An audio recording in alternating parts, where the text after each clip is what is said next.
The big bird of bloviation strikes again. Now think about this. You're a restaurateur. You're one of the brave ones who decided to keep going despite the draconian, obscene lockdowns and rules.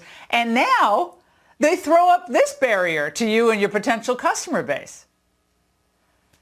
Now, for most of the past 18 months now, the city has been suffering under COVID shutdowns, mandates, schools were closed, criminals have had a run of the place, but Mayor de Blasio wants to take the city backward, like it's still May of 2020, all because of the Delta variant.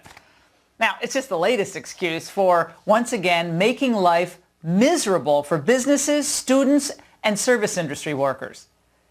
But I'm here to tell you tonight, what de Blasio is doing has zero to do with the virus.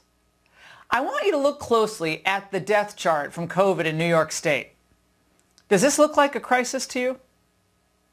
Then if you look at New York City alone, a city of 8.3 million people, the 7-day average of total deaths from COVID right now is 5. On April 7th, 2020 alone, that number was 815. We don't have a COVID crisis in New York. We have a leadership crisis in New York. Setting aside what we know is a gross deprivation of liberty, which was going to be challenged in court, this twisted new normal mandate will be another stake in the heart of a city struggling right now to survive. Now, this is the reality of life in New York City after de Blasio's reign of terror over the last 13 months. Look at it. If there's any silver lining in his announcement today, it's this. Vaccine passports will only spur more New Yorkers to pull up stakes. In Tennessee right now, people are getting ready for college football. They're enjoying restaurants, getting ready to send their kids back to school, in person, maskless, thank you very much. In other words, they're going on with their lives. Ditto with Texas, Florida. Of course, COVID cases are going up, but putting everything in context, the governors of red state America know that mandates, threats, intimidation, restrictions, they'll eventually kill the patient, meaning their state's economy and their children's futures. And they also know the government's refusal to recognize the protection that millions and millions of Americans already have from natural immunity, cross-reactive immunity, shows that this is not about science. This is about power and about control. Now, Biden may not understand the dynamics at play, Lord knows that, but the stark contrast between life in a free state and life in a COVID captive state, but Biden's political ventriloquists, they get it. So they sent old Joe out again today to attack DeSantis and Abbott. President, do you believe that Governor DeSantis and Governor Abbott are personally making decisions that are harming their own citizens?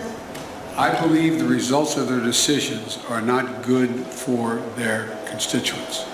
And it's clear to me and to most of the medical experts that the decisions being made, like not allowing mask mandates in school and the like, are bad health policy. The medical experts.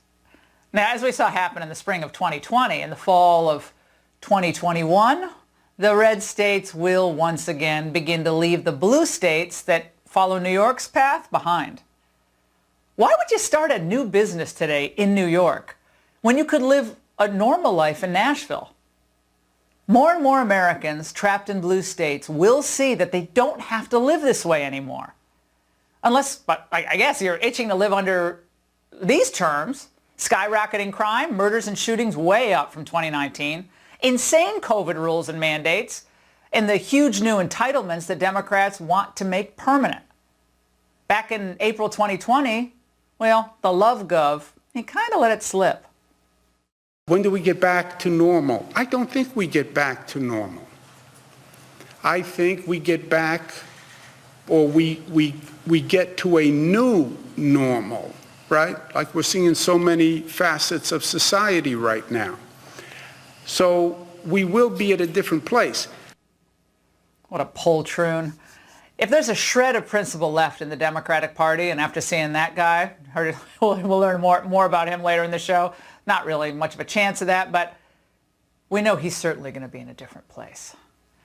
We'll have more on that government handsy moment in a little bit later on. Now, until the voters in New York deliver a resounding rebuke to the far left that birthed de Blasio and Cuomo, they should expect a new normal of constant misery. And any state, any city that follows their lead will join them in a slow death via political suicide. And that's The Angle.